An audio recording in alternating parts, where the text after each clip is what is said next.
माझं नाव सुमन आहे. मी एका छोट्याशा गावात माझा मुलगा रोहनसोबत राहत होते. माझे पती काही वर्षापूर्वी अपघातात गेले होते. त्यानंतर माझं संपूर्ण जग म्हणजे माझा 10 वर्षाचा मुलगा रोहन. रोहन खूप शांत स्वभावाचा होता. शाळेत जायचा, अभ्यास करायचा आणि मला घरकामात मदतही करायचा. पण गेल्या काही महिन्यापासून त्याच्या वागण्यात एक विचित्र बदल मला जाणवू लागला. दररोज रात्री सगळे झोपल्यानंतर तो हळूच उठायचा आणि घरामागच्या जुन्या गोठ्याकडे जायचा. सुरुवातीला मला वाटलं कदाचित त्याला जनावरांची काळजी वाटत असेल, पण हे रोजचंच झालं. एक दिवस मी त्याला विचारलं, रोहन, तू रात्री गोठ्यात का जातोस? तो क्षणभर घाबरला. काही नाही आई, फक्त गाय बघायला जातो.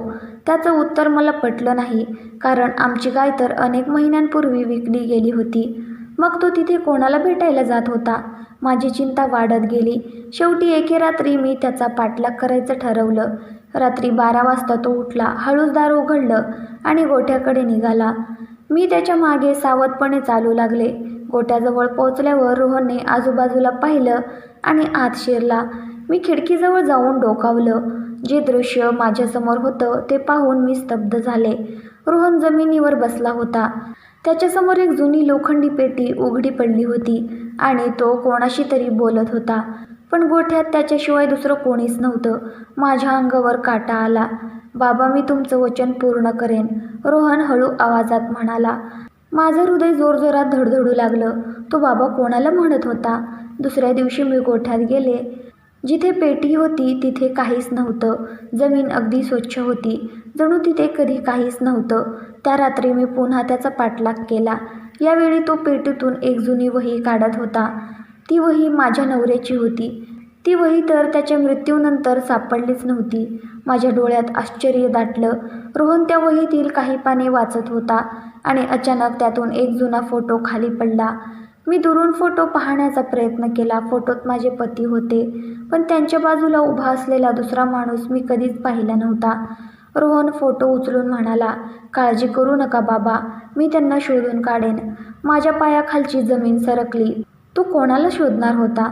आणि माझ्या नवऱ्याने रोहनकडे कोणतं वचन सोपवलं होतं? दुसऱ्या दिवशी रोहन शाळेत गेल्यावर मी गोठ्यात शोधाशोध सुरू केली. बराच वेळ शोधल्यानंतर मला गवताखाली एक लपलेला फळा दिसला. तो उचलताच खाली एक छोटासा खड्डा दिसला. त्यात ती लोखंडी पेटी होती. माझे हात थरथरत होते. मी पेटी उघडली. आत काही कागदपत्र, एक जुनी डायरी आणि एक बंद लिफाफा होता. त्या लिफाफ्यावर लिहिलं होतं, हे पत्र फक्त रोहनसाठी. माझ्या डोळ्यासमोर अंधार पसरला.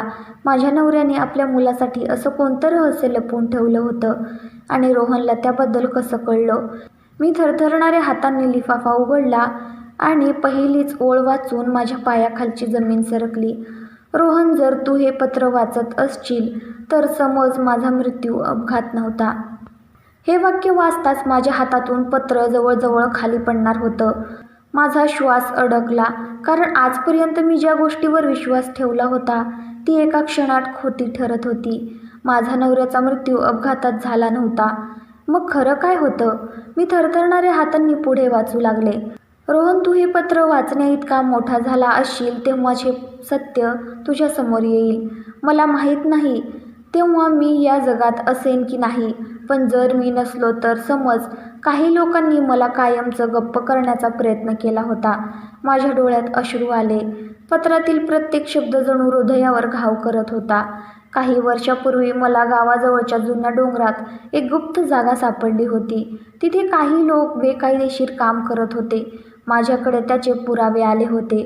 मी पोलिसांकडे जाणार होतो, पण त्याआधीच माझ्यावर हल्ला झाला.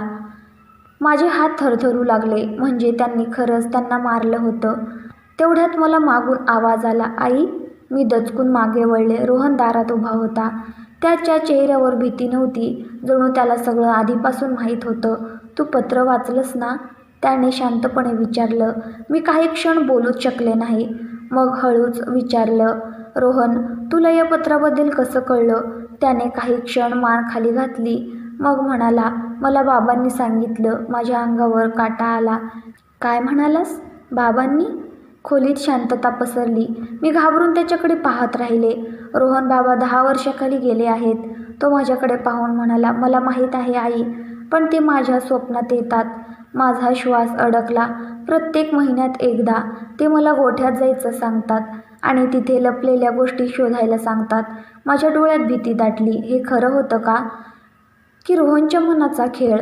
त्याने मग ती जुनी डायरी माझ्यासमोर ठेवली. आई-बाबांनी सांगितलंय की उत्तर या डायरीत आहे. मी डायरी उघडली. पहिल्या काही पानावर साध्या नोंदी होत्या, पण शेवटच्या भागात काही वेगळंच लिहिलेलं होतं. जर माझ्यासोबत काही वाईट घडलं तर त्या फोटोतल्या माणसाला शोधा. मी तो जुना फोटो पुन्हा हातात घेतला. माझे पती आणि त्यांच्या शेजारी उभा असलेला अनोळखी माणूस. फोटोच्या मागे एक नाव लिहिलं होतं, विक्रम सावंत.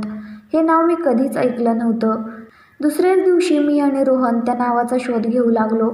गावातील वृद्ध लोकांना विचारलं, पण प्रत्येकजण विषय टाळत होतं. शेवटी गावातील सर्वात वयोवृद्ध व्यक्ती तात्या काकांनी आम्हाला बोलावलं. तुम्ही विक्रम सावंतचा शोध घेत आहात? मी होकार दिला. त्यांच्या चेहऱ्यावर भीती स्पष्ट दिसत होती. तो माणूस 20 वर्षापूर्वी अचानक गायब झाला.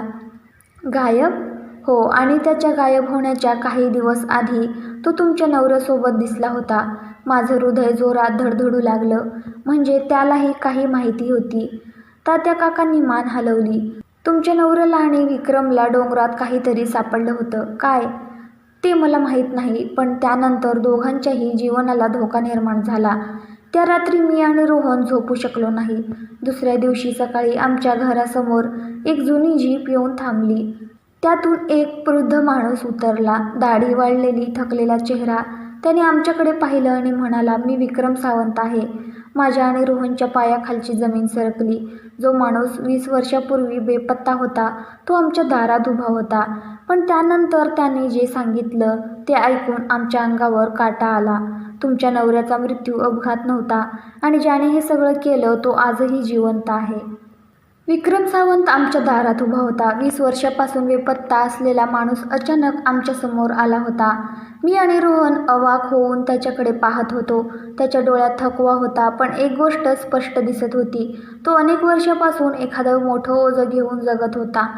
आम्ही त्याला घरात बसवलं. काही वेळ शांतता होती. मग विक्रमने हळू आवाजात बोलायला सुरुवात केली. तुझ्या नवऱ्याने जे पाहिलं होतं ते काही साधं नव्हतं. काय पाहिलं होतं? मी विचारलं. विक्रमने खोल श्वास घेतला. डोंगरातल्या जुन्या खाणीत काही लोक बेकायदेशीर खजिना आणि ऐतिहासिक वस्तूंची तस्करी करत होते. तुझ्या नवऱ्याला त्याचे पुरावे सापडले होते. माझे हात थरथरू लागले. आम्ही दोघे पोलिसांकडे जाणार होतो, पण आमच्यावर लक्ष ठेवलं जात होतं. एका रात्री आमच्यावर हल्ला झाला. मी कसाबसा वाचलो, पण तुझ्या नवऱ्याला त्यांनी संपवलं. माझ्या डोळ्यात अश्रू आले. 10 वर्षापासून ज्या अपघाताला मी नशिबाचा खेळ समजत होते तो खून होता. रोहन शांतपणे सगळं ऐकत होता. मग त्याने एक प्रश्न विचारला, गुन्हेगार कोण होता? विक्रम काही क्षण गप्प राहिला. मग त्याने एक नाव घेतलं. ते नाव ऐकताच माझ्या पायाखालची जमीन सरकली. तो माणूस दुसरा तिसरा कोणी नसून गावाचा सरपंच महादेव पाटील होता. तोच माणूस ज्याला गावात देवासारखा मान मिळत होता. मी विश्वास ठेवू शकत नव्हते. विक्रमने मग एक जुना नकाशा काढला. तुझ्या नवऱ्याने सगळे पुरावे एका सुरक्षित ठिकाणी लपवले होते. कुठे? रोहनने विचारलं. विक्रमने रोहनकडे पाहिलं. जिथे तू गेली अनेक महिने जात होतास, त्या गोठ्यात. माझ्या अंगावर काटा आला. आम्ही तिघेही लगेच गोठ्यात गेलो. गोठ्यातील एका जुन्या लाकडी खांबावर विक्रमने हात ठेवला. हा खांब उचला. आम्ही खांब हलवला आणि खाली एक गुप्त कप्पा दिसला. त्या कप्प्यात एक लोखंडी बॉक्स होता. बॉक्स उघडताच आत जुने फोटो, कागदपत्र, व्हिडिओ सीडी आणि काही रेकॉर्डिंग्स सापडली. सगळे पुरावे स्पष्ट होते. महादेव पाटील आणि त्याच्या साथीदारांनी अनेक वर्ष बेकायदेशीर काम केली होती. माझ्या नवऱ्याने ती उघड करण्याचा प्रयत्न केला आणि म्हणून त्याचा खून झाला. दुसऱ्याच दिवशी आम्ही सगळे पुरावे पोलिसांकडे दिले. काही दिवसात चौकशी सुरू झाली. संपूर्ण गाव हादरलं. महादेव पाटीलला अटक झाली. त्याच्या अनेक साथीदारांनाही तुरुंगात जावं लागलं.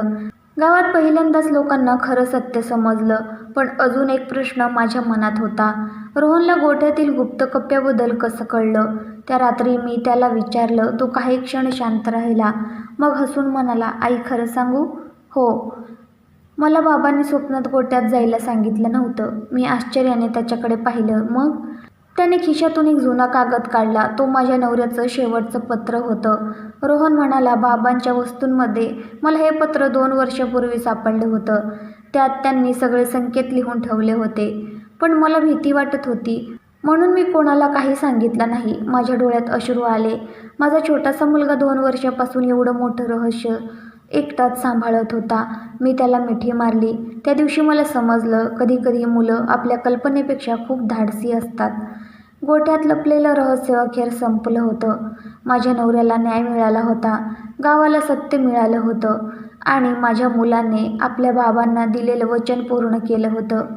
ज्याला सगळे स्वप्नातील संकेत समजत होते, ते प्रत्यक्षात वडिलांनी वर्षांपूर्वी लिहून ठेवलेलं गुप्त संदेश होते आणि रोहनच अनेक वर्षांपासून त्या रहस्याचा एकमेव रक्षक होता. तर मित्रांनो, तुम्हाला जर का माझ्या स्टोरीज आवडत असतील तर व्हिडिओला लाईक आणि चॅनलला सबस्क्राईब करा. धन्यवाद.